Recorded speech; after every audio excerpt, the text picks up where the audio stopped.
Hi everyone, welcome back to English education. हम आज की क्लास उन लोगों के लिए है जो इंग्लिश बोलना स्टार्ट करना चाहते हैं लेकिन उनके अंदर डर होता है कि वो गलत इंग्लिश ना बोले। तो आज की क्लास में मैं ऐसे इंग्लिश के वर्ड्स लेकर आई हूँ जिनका आप हिंदी के साथ मिक्स करके इजिली यूज कर सकते हैं। आई थिंक ये बिगिनर के लिए काफी हेल्पफुल रहने वाला है। इससे आपका कॉन्फिडेंस बूस्ट होगा और जो इंग्लिश बोलने का डर है वो भी काफी हद तक कम होगा। So without any delay let's get started. पहला वर्ड है बेसिकली और इसकी हिंदी होती है असल में या फिर मामला ये है। ठीक है, इसका यूज किसी चीज को सिंपल क्लियर या फिर शॉर्ट में एक्सप्लेन करने के लिए किया जाता है। जैसे मैंने यहाँ पर पहला एग्जाम्पल लिया है, basically this app helps you learn English. ये तो इंग्लिश में मैंने बात बोली है, बट इसी बात को आप हिंदी में बहुत ही आसानी से बोल सकते हैं। वो है बेसिकली ये ऐप आपको इंग्लिश सिखाने में हेल्प करती है। इससे क्या हुआ कि आपने हिंदी में बात तो बोली लेकिन उसमें आपने इंग्लिश के वर्ड्स यूज किए। इससे आपको डर भी नहीं है कि आप गलत इंग्लिश बोल रहे हैं और आपको ये जो इंग्लिश के वर्ड्स हैं इनको बीच बीच में यूज करने से कॉन्फिडेंस भी बूस्ट होगा। जैसे आप बोल सकते हैं बेसिकली तुमने मुझे गलत समझा, बेसिकली हमारे पास ऑप्शन ही नहीं है। ठीक है, नेक्स्ट वर्ड है एनीवे और इसकी हिंदी होती है खैर या फिर वैसे भी। इसका यूज टॉपिक चेंज करने के लिए किया जाता है या फिर जब आप कहना चाहते हो कि छोड़ो कोई बात नहीं तब भी यूज कर सकते हैं। जैसे मैंने यहाँ पर पहला एग्जांपल लिया है, anyway let's start meeting. Means पहले आप कोई बात कर रहे थे और अभी आपने एनीवे का यूज किया और बोला कि एनीवे मीटिंग स्टार्ट करते हैं। ठीक है, तो ऐसे आप एनीवे का यूज कर सकते हैं। जैसे यहाँ पर मैंने जो इंग्लिश में बात बोली है उसी को मैंने हिंदी में बोला है, एनीवे मीटिंग स्टार्ट करते हैं। ठीक है, तो यहाँ पर आपने हिंदी भी बोल दी और आपने इंग्लिश के वर्ड भी यूज कर लिए। ठीक है, जैसे आप ऐसे ही एनीवे का यूज कर सकते हैं, एनीवे रहने दो, एनीवे मुझे कोई फर्क नहीं पड़ता, एनीवे मैं तो जा रहा हूँ। ठीक है, इस तरीके से आप अपनी हिंदी में एनीवे का यूज इजिली कर सकते हैं। नेक्स्ट वर्ड है एक्चुअली और इसकी हिंदी होती है असल में, दरअसल या फिर वास्तव में। जैसे मैंने यहाँ पर एग्जांपल लिया है, actually I don't like T. ठीक है, और इसको तो मैंने इंग्लिश में बोला है बट इसी को आप हिंदी में बोल सकते हैं, एक्चुअली मुझे चाय पसंद नहीं है। ठीक है, दूसरा सेंटेंस आप बोल सकते हैं, एक्चुअली वो मेरा कजिन है, एक्चुअली आज मैं नहीं आ सकती, actually he cook the food. इसको हिंदी में बोल सकते हैं, एक्चुअली खाना उसने ही बनाया है। ठीक है, इस तरीके से आप एक्चुअली का यूज असल में, दरअसल, वास्तव में के सेंस में हिंदी के साथ इजीली यूज कर सकते हैं। इससे भी आपकी इंग्लिश काफी हद तक इनहेंस होगी और आपका कॉन्फिडेंस भी काफी हद तक इम्प्रूव होगा। नेक्स्ट वर्ड है हार्डली और इसकी हिंदी होती है मुश्किल से, लगभग नहीं। हार्डली जो है वो निगेटिव मीनिंग देता है, इनकार या कमी को दिखाता है। You can say when something happen very little, right. जैसे पहला एग्जांपल है, आई हार्डली ईट स्वीट्स, है ना।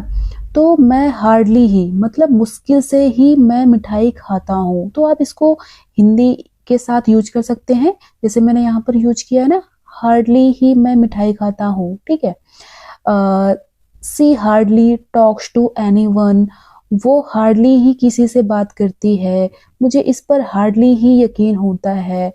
इस तरीके से आप हार्डली का यूज करके भी अपनी इंग्लिश को स्टार्ट कर सकते हैं। नेक्स्ट वर्ड है एग्जैक्टली और इसकी हिंदी होती है बिल्कुल, सही बात है या फिर ठीक ठाक। ठीक है, ये काफी सिचुएशन में यूज होता है, जैसे एग्रीमेंट, कंफर्मेशन, करेक्शन, ईटीसी। जब कोई वही बोलता है जो आप सोच रहे होते हो तब आप वहां पर एग्जैक्टली वर्ड का यूज कर सकते हैं। जैसे मैंने यहाँ पर पहला एग्जांपल लिया है, exactly I agree with you. इसको मैंने इंग्लिश में बोला है और इसी बात को आप हिंदी में बोल सकते हैं, एग्जैक्टली मैं तुमसे सहमत हूँ, राइट। एग्जैक्टली मैं कहना चाह रहा था, एग्जैक्टली तुम सही हो, राइट। इस तरीके से आप एग्जैक्टली का यूज कर सकते हैं। नेक्स्ट वर्ड है डैम इट या फिर सिट। ये भी काफी पॉपुलर वर्ड है जिसका यूज मोस्टली लोग करते ही करते हैं और इसकी हिंदी होती है अरे यार या फिर हद है, क्या मुसीबत है। इसका यूज फ्रस्ट्रेशन, इरिटेशन, गुस्सा या सरप्राइज दिखाने के लिए होता है। जैसे मैंने यहाँ पर पहला एग्जांपल लिया है, damn it why is this happening, ठीक है। तो इसको मैंने इंग्लिश में बोला है और इसी चीज को आप हिंदी में बोल सकते हैं, डैम इट ये सब क्यों हो रहा है, ठीक है। डैम इट मैं अपनी चाबियां भूल गया। Seat I dropped my phone, मतलब सिट मेरा फोन गिर गया, ठीक है। इस तरीके से आप डैम इट और सिट का यूज कर सकते हैं।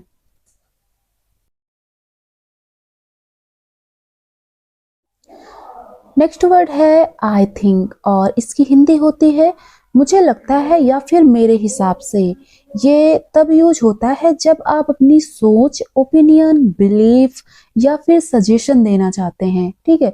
जैसे मैंने यहाँ पर पहला एग्जांपल लिया है, I think this is a good idea और इसी को आप हिंदी में बोल सकते हैं, आई थिंक ये अच्छा आइडिया है, राइट। जैसे आप बोल सकते हैं आई थिंक वो सब जानता है, तो आई थिंक हमें अब चलना चाहिए, आई थिंक ये अच्छा आइडिया है। तो इस तरीके से आप आई थिंक का यूज करके अपने सेंटेंस को स्टार्ट कर सकते हैं।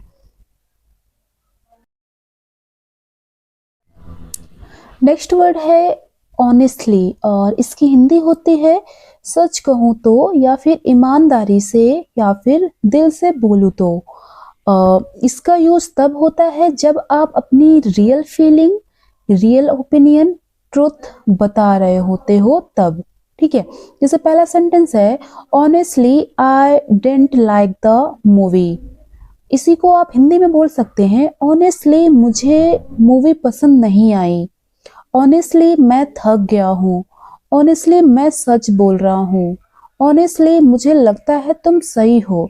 इस तरीके से आप ऑनेस्टली का यूज कर सकते हैं और अपनी इंग्लिश को इम्प्रूव कर सकते हैं। गाइस अभी तक मैंने जो भी आपको वर्ड्स बताए हैं, होप आज से ही आप इनका यूज करना स्टार्ट करेंगे। ट्रस्ट मी, आपको बहुत कॉन्फिडेंस फील होगा। इससे आप हिंदी के साथ साथ यूज करेंगे और आपके अंदर बिल्कुल भी डर नहीं होगा कि आप गलत इंग्लिश बोल रहे हैं और आपको एक कॉन्फिडेंस फील होगा। ट्रस्ट मी, आज से ही आप इनको अपनी डेली लाइफ में यूज करना स्टार्ट कीजिए। नेक्स्ट वर्ड है लीव इट या फिर लेट इट बी। इसकी हिंदी होती है रहने दो, छोड़ो इसको या फिर इग्नोर कर दो। इसका यूज तब होता है जब आप किसी काम को रोकने, बात को खत्म करने या फिर इग्नोर करने को बोलते हो तब, ठीक है। जैसे पहला सेंटेंस है, leave it we will talk letter.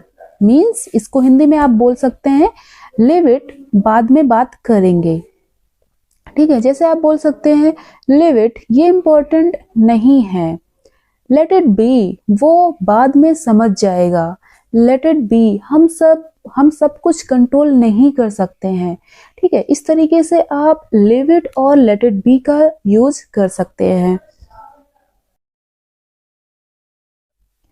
Next word है बाय द वे। ये भी आप लोगों ने बहुत ही सुना होगा और इसकी हिंदी होती है चलो ये बताओ या फिर एक बात और। इसका सीधा सा यूज होता है टॉपिक चेंज करने में या एक्स्ट्रा इंफॉर्मेशन देने के लिए।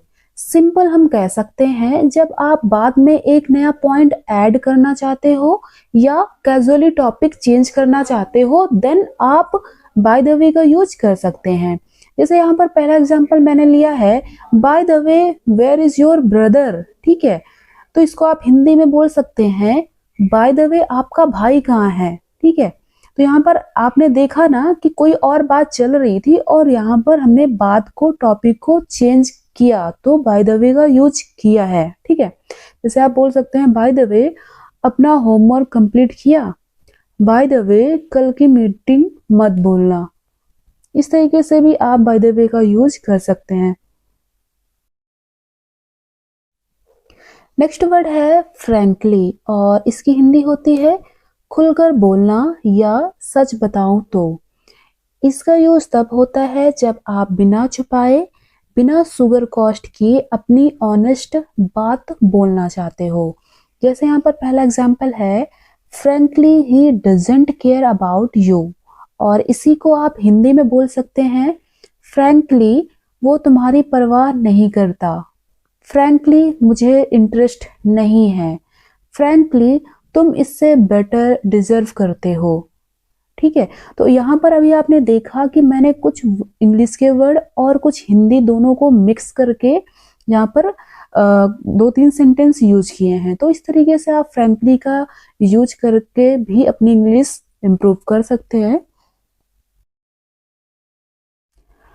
नेक्स्ट वर्ड है बाय चांस और इसकी हिंदी होती है किस्मत से, अचानक से या फिर गलती से। इसका यूज तब होता है जब कोई चीज बिना प्लान किए एक्सीडेंटली या फिर प्योर को एक्सीडेंटली से हो जाए। ठीक है, जैसे यहाँ पर मैंने पहला एग्जांपल लिया है, by chance I saw your message. इसको हिंदी में आप बोल सकते हैं, बाय चांस मुझे तुम्हारा मैसेज दिख गया। बाय चांस हम वहां पर पहुंच गए। बाय चांस उन्होंने सेम टॉपिक चूज कर लिया। ओके, इस तरीके से आप बाय चांस का भी यूज कर सकते हैं।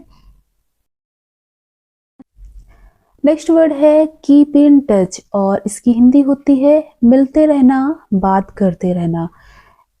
इस फ्रेज का यूज तब होता है जब आप किसी से कहना चाहते हो कि हम कांटेक्ट में रहेंगे या फिर बात करते रहेंगे। ठीक है, जब आपसे कोई दूर जाता है तब आप इसका यूज करते हैं। जैसे यहाँ पर एग्जांपल है, don't forget to keep in touch. इसको हिंदी में आप बोल सकते हैं, भूलना मत, कीप इन टच। कॉलेज के बाद भी कीप इन टच। ठीक है, इस तरीके से आप कीप इन टच का यूज कर सकते हैं। गाइज, आज की वीडियो में बस इतना ही। अगर आपको वीडियो पसंद आई हो तो वीडियो को लाइक और चैनल को सब्सक्राइब जरूर कीजिए।